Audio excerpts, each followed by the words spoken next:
Breaking comedy news. भारतीय न्याय तंत्र की फास्टता का खुलासा। श्री राम दिलों से निकलकर अपने महल में पहुंचे। क्या राहुल बाबा को रोका गया प्राण प्रतिष्ठा समारोह में जाने से? राम जी इतने काले क्यों? वायु देवता प्रदूषण पी गए। मोदी जी के पीएम बनते ही इनकम टैक्स खत्म। 36 जनवरी को एकजुट होकर ध्वजारोहण करेंगे राजनीतिक दल। भारतीय न्यायतंत्र फास्टता का खुलासा। हमारा भारतीय न्यायतंत्र कितना फास्ट है, इसका जीता जागता उदाहरण अब सारे विश्व के सामने खुलकर आ गया है। आज हर मीडिया प्लेटफॉर्म पर दिखाया जा रहा है कि 500 साल बाद श्री राम अपने जन्म स्थान पर स्थापित हो सके हैं। अर्थात राम जन्मभूमि विवाद के मुकदमे में फैसला लेने में हमारे न्यायाधीशों को पूरे 500 साल लग गए। जरा सोचिए, जब राम जन्मभूमि के विवादित केस में हमारे न्यायाधीशों को जहां कुछ सालों की जगह 500 साल यानी पीढ़ियों की प्रतीक्षा करनी पड़ी, तो आम जनता के आम केस में कितना समय लगेगा या कितना समय लगता होगा, यह विचारणीय विषय आज भी बना हुआ है। जबकि हमारे मंत्री महोदय गृह मंत्री अमित शाह ने अंग्रेजों के बनाए हुए कानून को काफ़ी कुछ बदलने की कोशिशें की हैं। काश आज हमारे देश की न्याय व्यवस्था अगर राजधानी जैसी सुपर फास्ट हो जाती तो बाबा के केस नाती पोतों को न लड़ना पड़ता और हमारे न्यायतंत्र की विदेशों में खिल्ली न उड़ रही होती। श्री राम दिलों से निकलकर अपने महल पहुंचे। जी हाँ साहब, देर आए दुरुस्त आए। बीजेपी के राम आखिर आ ही गए हैं। वीवीआईपी की निगरानी में उन्हें उनके जन्म स्थान से कुछ दूरी पर ही सही स्थापित कर दिया गया है। वैसे अभी तक श्री राम हर भारतीय के दिल में रहते थे। अब उन्हें उनके महल में पहुंचाने की हमारे वीवीआईपी की मेहनत मशक्कत काम आई और राम आ गए। जय हो श्री राम। सुना था कलयुग का नाश करने के लिए कल्कि का अवतार होगा, लेकिन आपने ही पुनः आकर हर भारतीय के सामने बीजेपी के माध्यम से ही सही एक चमत्कार कर दिखाया है।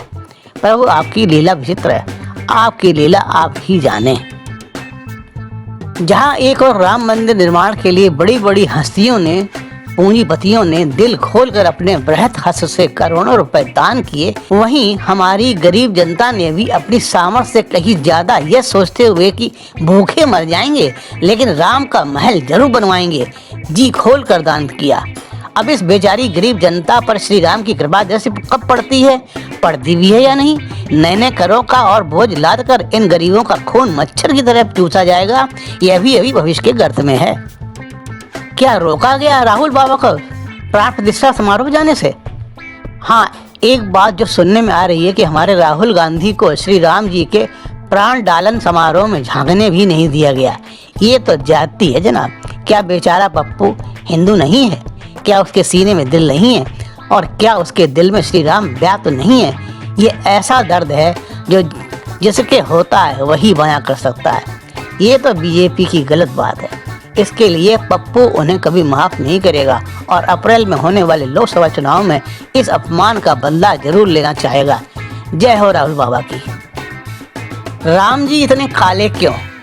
कुछ लोगों का कहना है कि हमारे प्रभु श्री राम इतने काले तो नहीं थे जितना काला उन्हें बना दिया गया। ऐसे लोगों की जानकारी के लिए बता दूं, भगवान राम की प्रतिमा जिस पत्थर से बनाई गई है उसकी विशेषता यह है कि जब वह खदानों से निकाला जाता है तब बहुत नरम होता है और बाद में वह बहुत सख्त हो जाता है, नेता की तरह। और इस पत्थर पर किसी भी प्रकार के रेडिएशन, केमिकल, दूध, दही, धूल या आग का कोई प्रभाव नहीं होता। अर्थात यह सुपर पावर बुलेट प्रूफ पत्थर होता है। इसलिए इस पत्थर के भीतर श्री राम के प्राणों को 121 महामहंतों द्वारा स्थायी रूप से मोदी जी की यजमानी में डाला गया है। बोलो जय श्री राम। वायु देवता प्रदूषण पी गए। 30 दिसंबर को प्रधानमंत्री नरेंद्र मोदी ने आह्वान किया था कि अयोध्या में राम मंदिर में रामलला की प्राण प्रतिष्ठा के बाद सभी देशवासी अपने अपने घरों में राम ज्योति जलाएं। अब मोदी जी कहें और जनता अमल न करे, यह तो हो ही नहीं सकता ना। आखिर मोदी जी राजा जी जो हैं। रामलला को स्थापित करने के बाद नरेंद्र मोदी ने अपने आवास पर राम ज्योति जलाई, वहीं पूरे देश में जमकर प्रदूषण फैलाया गया।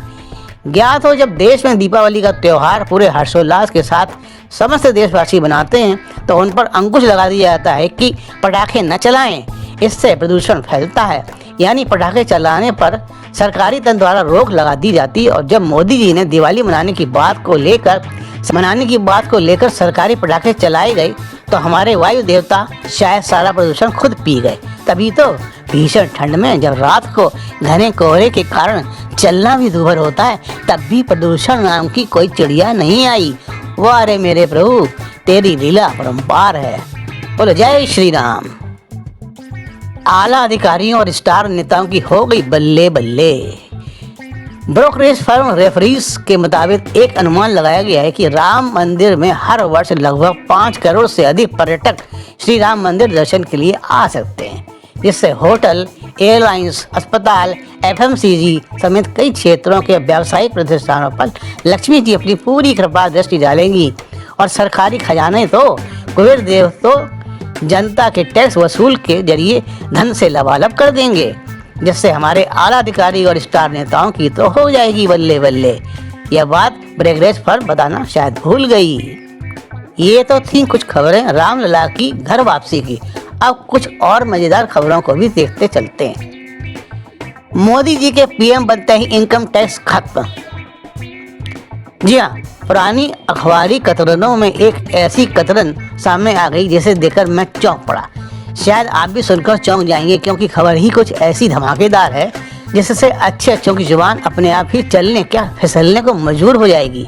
अखबार ने लिखा है कि मोदी जी के पीएम बनने के बाद जनता को नहीं देना होगा इनकम टैक्स, यानी आमदनी का कर देने से मुक्त मिल जाएगी। मोदी जी, ये तो आपने कुछ ज्यादा ही जाती कर दी। अब तो आपको सत्ता संभाले एक छोड़ 2 सेमेस्टर पूरे हो चुके हैं या पूरे होने को आए हैं 5-5 साल के, तभी आपने बजाय करों की मुफ्त के और इजाफा ही कर दिया। ऐसा नहीं होना चाहिए था ना। इससे तो आपका आगे का भविष्य अब क्या कहा जाए, क्योंकि जनता सिर्फ अच्छे कामों की नहीं देखती, उसे तो बस बहाना चाहिए कि आप कब कौन सी गलती करें और हम आपको कहने में अच्छा नहीं लगता। 36 जनवरी, जी हाँ 36 जनवरी को एकजुट होकर ध्वजारोहण करेंगे राजनीतिक दल। ये क्या साहब, एक और कतरन हाथ आ गई। ऐसा लगता है जैसे आज हम पुरानी जफ्फों को ही हरा करने बैठ गए हैं। इस कतरन में कहा गया कि इस बार 36 जनवरी को एकजुट होकर ध्वजारोहण करेंगे राजनीतिक दल। ये हेडलाइन अखबार की। ये अखबार भी कोई छोटा मोटा नहीं जान पड़ता है। अब देश के शीर्ष अखबार ने ऐसा कैसे लिख दिया? ये कौन सा कैलेंडर देखते हैं, जरा इसको भी देशव्यापी कर देते हमारे संपादक होते तो आम जनता भी इसकी दीदार कर लेती। खैर, 26 जनवरी आ रही है और हमारी सरकारें अपने अपने राज्यों में इस महाउत्सव को इस वर्ष कुछ ज्यादा ही खास बनाने की दृढ़ प्रतिज्ञा किए हुए हैं, क्योंकि इस वर्ष हमारे दिलों से निकलकर श्री राम आए हैं। वह भी भारत के गणतंत्र दिवस समारोह को अपनी आंखों से देखना चाहेंगे और देशवासियों को देंगे गणतंत्र दिवस की श्री राम की ओर से हार्दिक शुभकामनाएं। इसी बात पर एक जोरदार नारा लगाते हैं ना, जय श्री राम, हो गया काम। लीजिए हाजिर इस सप्ताह का कॉमेडी राशिफल 22 से 28 जनवरी 2024 तक।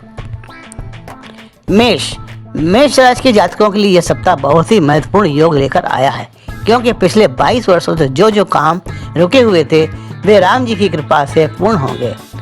सप्ताह के प्रथम 2 दिनों तक यदि कोई शुभ संकेत न मिले तो श्री राम मंत्र का मूंगे की माला से जाप करें और अयोध्या की भीड़ से बचकर रहें। मोबाइल छिन जाने की संभावना भी बलवती हो रही है। सभी बिगड़े काम बनेंगे। जो जातक विदेशों में नौकरी पाने का प्रयास कर रहे हैं उन्हें कोई ना कोई अच्छी खबर मिल सकती है। आपकी संतान में भी इजाफा होगा। इसके लिए रोज सफेद चने खट्टी चटनी के साथ सेवन करना लाभदायक होगा। वृषभ राशि के जातकों के लिए यह सप्ताह राजनीति से जुड़े लोगों के लिए शुभ साबित होगा। लंबे समय से चली आ रही नौकरी व्यवसाय की समस्याओं से छुटकारा मिलेगा। समाज में मान सम्मान बढ़ेगा। कुछ घरेलू समस्याओं का सामना करना पड़ सकता है। इसके लिए घर के वरिष्ठ नागरिक या किसी हिजड़े से सलाह लें। प्रेमिकाओं के लिए अच्छे प्रेमी के मिलने का योग है। प्रेमी जन वफादार प्रेमिका पाने के लिए मोती की माला हृदय से चिपका कर रखें। नए प्रेमिका को डोसा और सांभर नारियल की चटनी के साथ खिलाएं। वह आपसे कभी दूरी नहीं बनाएगी। मिथुन राशि के जातकों की किस्मत का ताला खुलने वाला है। तरक्की के लिए शुभ चिंतकों या नेताओं से सलाह लेकर ही कोई कार्य करें, अन्यथा हानि हो सकती है। अगर आप पिछले दिनों कुछ मंदी का सामना करते आ रहे हैं तो इस सप्ताह मौत से रहें। मंदी का मुंह काला होगा। लेकिन स्वास्थ्य पर ध्यान रखना होगा, क्योंकि मंदी के जाते ही आपको चाइनीज खाने की इच्छा बलवती होगी, जो आपके हाजमे को बिगाड़ सकती है। चाइनीज खाने से बचें और जय श्री राम का जाप रात्रि 1 बजे के बाद कम से कम 108 बार अवश्य करें। कर्क राशि के जातकों के लिए यह सप्ताह सरकारी कार्यों के बनने का योग बना रहा है। जिनके घरों में पानी का कनेक्शन नहीं है, उनके यहाँ पानी आ जाएगा। बिजली की कोई कमी नहीं रहेगी। मोदी जी के पास से सोलर प्लांट आपके घर में लगाया जा सकता है। जय बोलो मोदी सरकार की। सत्ता संबंधी कार्य बनने का योग है। लव लाइफ में प्रगाढ़ता आएगी। पुरानी प्रेमिका के रहते हुए दो नई प्रेमिकाओं से संबंध जुड़ेंगे, जिससे आपका दिल गार्डन हो जाएगा और आप गोवा जाने का टूर भी बना सकते हैं। बिगड़े काम बनेंगे। सत्तासीन होने का योग भी बलवत्ती हो रहा है। चीनी और गुड़ मिलाकर दही भल्ले का सेवन करने से लाभ होगा। सोने की अंगूठी धारण करने से भी आपके ऊपर धन वर्षा होगी। सिंह राशि वालों के लिए यह सप्ताह थोड़ा ऊपर नीचे रहने का योग बना रहा है। भावना में न बहें। बहती गंगा में स्नान करने से बचें। सर्दी जुकाम हो सकता है। भूमि और जायदाद से जुड़े विवाद खत्म होंगे। 400-500 सालों से बाबा दादाओं के मुकदमों का फैसला होने की संभावना बलवत्ती हो रही है। अगर आप चाहते हैं कि आपकी प्रेमिका आपसे रुष्ट न हो, तो उसकी भावनाओं की कद्र करें और उसे रोज मोमोज तीखी चटनी के साथ खिलाएं। वह आपके वश में हो जाएगी। प्रेमिकाएं अपने प्रेमी के साथ रोमांस के क्षण बिताएंगी। किसी क्लब या पार्टी में जाने का योग भी बन रहा है। कन्या राशि वाले जातकों के लिए यह सप्ताह पूर्व में किए गए कार्यों को अच्छे परिणाम देने वाला है। धार्मिक और सामाजिक कार्यों में मन लगेगा। किसी दूरस्थ धार्मिक स्थल पर जाने का योग प्रबल है। आपसी जनों से प्रेम बढ़ेगा। प्रेमी जन अपनी प्रेमिका को मीठी चटनी के साथ पनीर वाले समोसे खिलाएं। प्रेमिका प्रसन्न होगी और आपके अंगों में समा जाएगी। कुल मिलाकर इस सप्ताह आपको तरक्की देने वाला है। इसका भरपूर लाभ हनुमान जी ने जैसे पर्वत उठाकर किया था, वैसे ही उठाएं। प्रेमिका को बैठाकर वाहन चला रहे हो तो प्रेमिका को डबल हेलमेट बनाकर ही वाहन चलाएं। एक्सीडेंट होने की संभावना भी बन रही है। तुला राशि के जातक इस सप्ताह अपने समय और ऊर्जा का भरपूर प्रयोग करें। उम्मीद से ज्यादा धन बरसेगा, जैसा अमिताभ बच्चन ने होली पर रंग बरसाया था। इच्छुक सामान बिना रुकावट के घर आएगा। मन खुश रहेगा। नौकरी पेशा लोगों को एकदम आगे बढ़ने में सहायता मिलेगी। परिवार में किसी सदस्य को बड़ा सरप्राइज मिलने के योग बलवती हो रहे हैं। प्रेमी और प्रेमिका एक दूसरे के और करीब आएंगे। ठंड से राहत मिलेगी। गर्मा गर्म गाजर का हलवा रोज रात को सोने के बाद सेवन करें, लाभ होगा। वृश्चिक राशि वाले जातकों को अब अपनी सारी चिंताएं छोड़कर नई ऊर्जा से भर जाने का योग है। इस सप्ताह किसी महिला सहेला के माध्यम से बिगड़े कामों के बनने की आशा है, अन्यथा काम बनने में परेशानी हो सकती है। प्रेमिका के साथ मनमुटाव हो सकता है। सेहत के मामले में सावधानी बरतें। इस सप्ताह राहु ने गटर का ढक्कन पूरा सीमेंट से सील कर दिया है, जिससे आपको सभी चिंताओं से मुक्ति मिलेगी। ठंड से बचने के लिए रात 8 बजे से 12 बजे के बीच गर्मा गर्म सोयाबीन और मुर्गी के अंडों के पकौड़ों का सेवन करें। धनु राशि वालों के लिए यह सप्ताह शुभाशुभ फल देने वाला है। लोगों की बातों में ना आए। परेशानियां सुरसा सा मुख खोल सकती हैं। कैरियर व कारोबार को लेकर लंबी यात्राएं करनी पड़ सकती हैं। लाइफ पार्टनर को खोए की बर्फी खिलाने से विवाहेतर संबंध लक्ष्मण सेतु से मजबूत होंगे। संतान सुख के योग बलवती हो रहे हैं। शुभ समाचार मिलने से खुशियां बिजली बम की तरह चमकेंगी। शीतलहर के प्रकोप से बचने के लिए गर्मा गर्म गुड़ की कॉफी और सौंठ को गुड़ में मिलाकर सेवन करें। मकर राशि वालों के लिए यह सप्ताह मध्यम फलदायी कहा जा सकता है। सप्ताह के प्रारंभ में कामकाज में रुकावटें आएंगी। रिश्तों में कड़वाहट आपकी चिंता का कारण बन सकती है। जो लोग राजनीति से जुड़े हैं, उन्हें किसी भी मामले में बहुत सोच समझकर कार्य करने की जरूरत है। कार्य क्षेत्र में सीनियर और जूनियर के बीच सहयोग की कमी के कारण परेशानियां हो सकती हैं। आपके विरोधी सक्रिय हो सकते हैं। सावधानी बरतें, अन्यथा सावधानी हटी दुर्घटना बढ़ी। सट्टेबाजी, शेयर आदि से दूर रहें। प्रेम विवाह के योग बन रहे हैं। स्फटिक की माला पर गायत्री मंत्र का जाप करें। कुंभ राशि वालों के लिए सप्ताह इच्छा पूर्ति का योग बना रहा है। आपके विरोधी भ्रमित करने की कोशिश कर सकते हैं। आपका स्वास्थ्य आपकी तरक्की में बाधा बन सकता है। मौसमी बीमारियों से बचने के लिए ठंडी चीजों का सेवन करें। प्रेमी जनों के प्रेम संबंधों में प्रगाढ़ता आएगी। मुश्किल समय में जीवन साथी के साथ रहने से परेशानियों से बचा जा सकता है। स्फटिक की माला को हमेशा धारण किए रहें। मीन राशि के जातकों के लिए इस सप्ताह प्यार की गाड़ी पटरी से उतरने की संभावना है। दाम्पत्य जीवन सामान्य रहेगा। व्यापार के क्षेत्र में लंबी यात्राएं करनी पड़ सकती हैं। परीक्षा प्रतियोगिता में सफलता मिलने के योग भी बन रहे हैं। मुकदमों में सफलता मिलेगी। धन लाभ में बुलेट ट्रेन सी गति आएगी। गृहिणियों का समय राम नाम जपना, पराया माल अपना जपने से लाभ होगा। जय श्री राम।